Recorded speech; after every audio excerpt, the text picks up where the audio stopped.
Hi everyone, welcome to Miss Adams Teaches, Dr. Jekyll and Mr Hyde.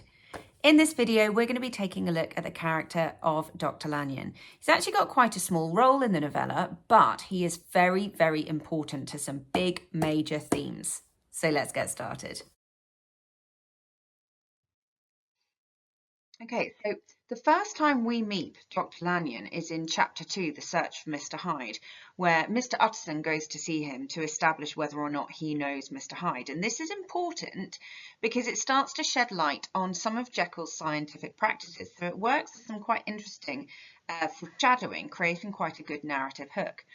So this is Lanyon talking to Utterson, and he says, "It has been more than 10 years since Henry Jekyll became too fanciful for me. He began to go wrong in mind." Look at the repetition there of that adjective, wrong in the mind. So that might suggest he sees him as perhaps being mad, but it also might suggest morally wrong, like his decision making is wrong. "Such unscientific balderdash," added the doctor, flushing suddenly purple, "would have estranged Damon and Pythias." So unscientific balderdash, that is such a quotable little moment. But again, it's presenting Lanyon as someone who is rational and reasonable and works within the kind of boundaries of traditional science. And he's saying that it's not just nonsense, it's unscientific. Again, it goes against the principles of science.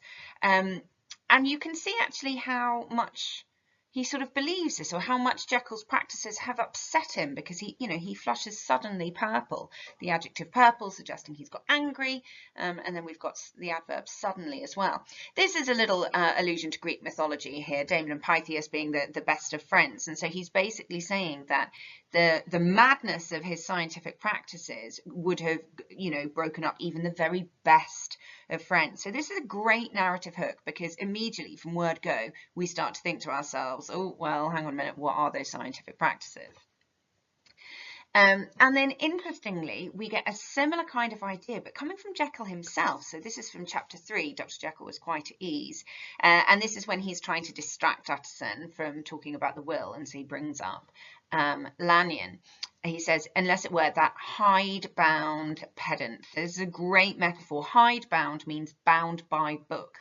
And pedant, you've probably heard the adjective pedantic, means someone who is always kind of fastidious for the rules and the little details. So he is also saying to us here that Lanyon is again someone who is bound by scientific principle. Jekyll sees it as an insult. Jekyll sees it as limiting. And then we also have here this phrase, scientific heresies. Now the noun heresy is normally associated, it's normally quite religious. It's about going against the kind of status quo, but normally from a religious perspective. So again, this is suggesting that Jekyll's practices are moving away from traditional science. Lanyon is also really important to the story because he actually develops the mystery, particularly in that chapter, Remarkable Incident of Dr. Lanyon.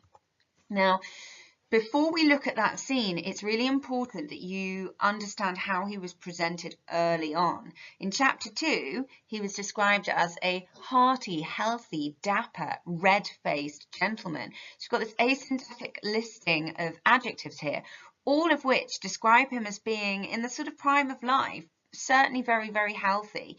Red face, perhaps that might be to do with having a bit too much to drink, or it might just be because he's sort of full of life. But he's certainly alive and kicking. And he also has a boisterous and decided manner. So as well as him being healthy, he's also very confident. He's sort of very sure of himself. That's really important because obviously when it gets to chapter 6, the Remarkable Incident of Dr. Lanyon, the juxtaposition is stark. He had his death warrant written legibly upon his face, so brilliant metaphor there. Death warrant is when someone is, warrant signed to have someone killed, and it's written legibly. Legible means really clear. So he's basically saying that on his face it is obvious that he is about to die, but through metaphor. The rosy man had grown pale, So check out the juxtaposition between these adjectives, rosy connoting health and, referring back to this little list. But he has grown pale, an adjective that probably makes you think of illness and fear, both very fitting for this moment. We've got a metaphor and hyperbole. His flesh had fallen away, so that is suggesting that he's become very, very thin in the face. And he was visibly bolder and older. So again, comparative adjectives here. So he's lost hair and he looks older than up here. So this is really, really important to kind of look at these two moments together. It's worth having both of them on the same flashcard so you can show how much he's changed. So that creates so much mystery for the reader because, of course, we need to know why. We need to understand why. And then adding to the mystery, we have this moment where he says, "I wish to see or hear no more of Dr. Jekyll," he said in a loud, unsteady voice. Okay, so very different from this decided manner. His voice is now unsteady. "I am quite done with that person, and I beg that you will spare me any allusion to one whom I regard as dead." Now, you could argue that's hyperbole, but you can argue that that is literal. From this point forward, he regards, it's like saying, "You're dead to me," as in, "I don't want you in my life anymore." So the mystery is developed because of the physical changes in him, but also this very, very, very determined desire to never see Jekyll again. Now, you might say, but hang on a minute, they fell out ages ago. They hadn't even been friends for 10 years. But just before they had, now after Hyde had disappeared and Jekyll started being sociable again, they did actually become friends. And it talks about how Utterson and Jekyll are like the inseparable trio once more. So it is actually, again, another really, really big shift. Now, this bit I think is really interesting. I'm not going to do loads of language analysis here. I just want to talk you through the concepts because I think Dr. Lanyon is also important to the novella because his role raises questions about the motivations of Jekyll / Hyde and whose motivations they are. So this is actually taken from Dr. Lanyon's narrative, so the penultimate chapter. So it's actually him explaining everything that happened. And this is the moment where Hyde has gone to his house, or Hyde has arranged for Lanyon to go and get the potions, bring them to his house where Hyde is meeting him. And Hyde then takes the potion and transforms back into Jekyll. So Lanyon actually gets to see the transformation, which means that we, through his eyes, also do. But look at what Hyde says. "And now," said he, "to settle what remains, will you be wise? Will you be guided? Will you suffer me to take this glass in my hand and to go forth from your house without further parley? Or has the greed of curiosity too much command of you?" So obviously you can talk about the fact that we've got this series of interrogatives, that Hyde is holding the floor, like he's very much in control of this moment. But it feels like he is taunting Lanyon, that he's almost daring Lanyon. He wants Lanyon to see this transformation. He's sort of offering him promises of newfound information, but the fact that he uses all of these interrogatives, or questions if you prefer, suggests that he is in some way goading him. Lanyon says that even though he doesn't believe anything that he's saying, fine, he'll see it through. And then here is the important bit that I've underlined.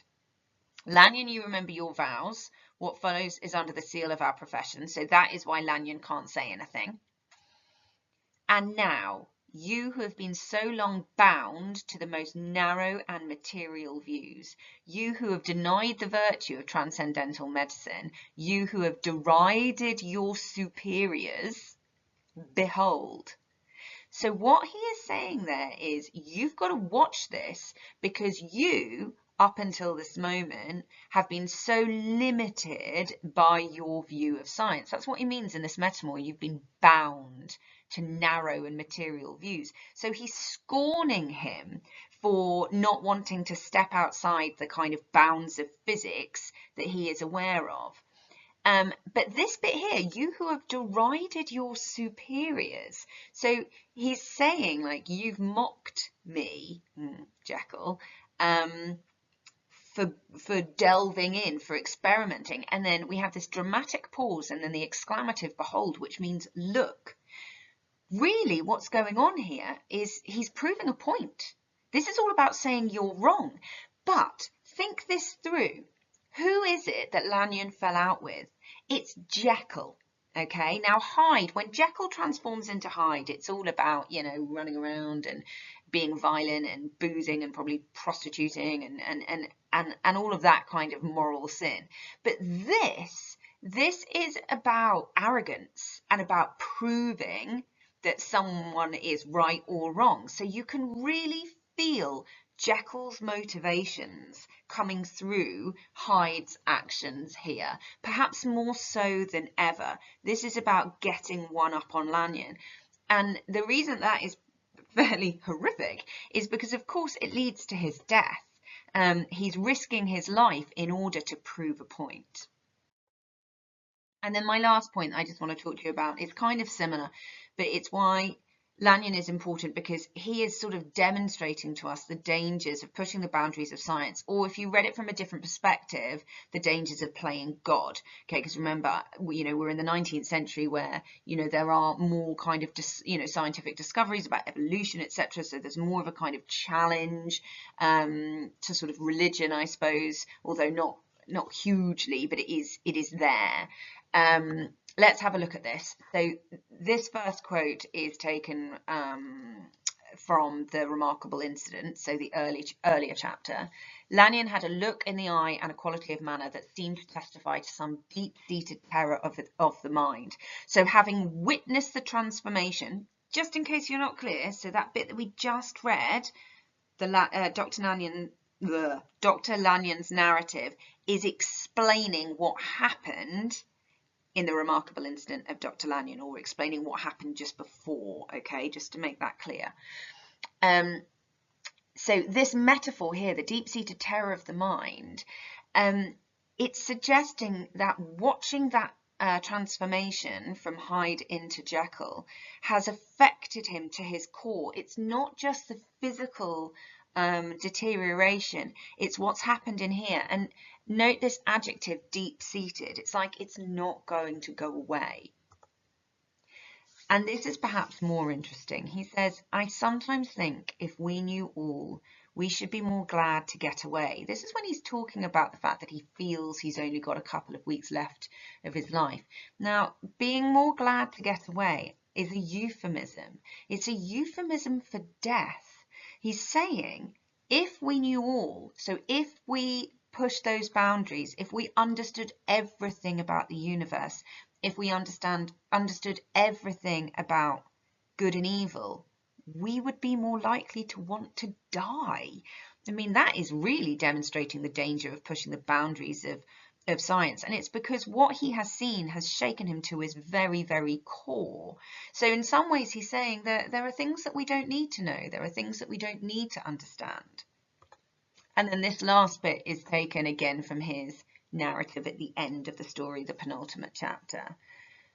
So that's why it's in, this is obviously first person because it's in speech. This is actually just first person narrative because it's in that letter to Utterson. My life is shaken to its roots. So lovely metaphor there. Sleep has left me. The deadliest terror sits by me at all hours of the day and night. So this personification, again, a reminder of terror. So that's a repetition from earlier on in the novella. But the idea that terror is his constant companion. So fear never leaves him. I feel that my days are numbered and that I must die. Note the modal verb of certainty there. He knows it's going to happen. And yet I shall die incredulous. So like in disbelief. Now look at this. As for the moral turpitude that man unveiled to me, even with tears of penitence, I cannot even in memory dwell on it without a start of horror. Moral turpitude. So this is describing the sin, the kind of horror of what he saw. He sees it as sinful.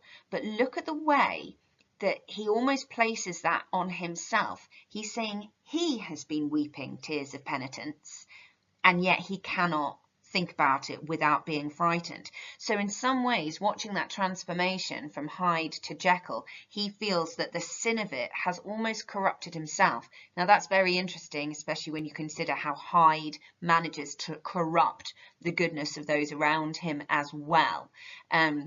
So it ties in really nicely. But again, it's the idea that the reason why Stevenson writes it this way is the impact on Lanyon and Lanyon's death is saying this type of science, this type of exploration into the unknown is morally unjustifiable and dangerous.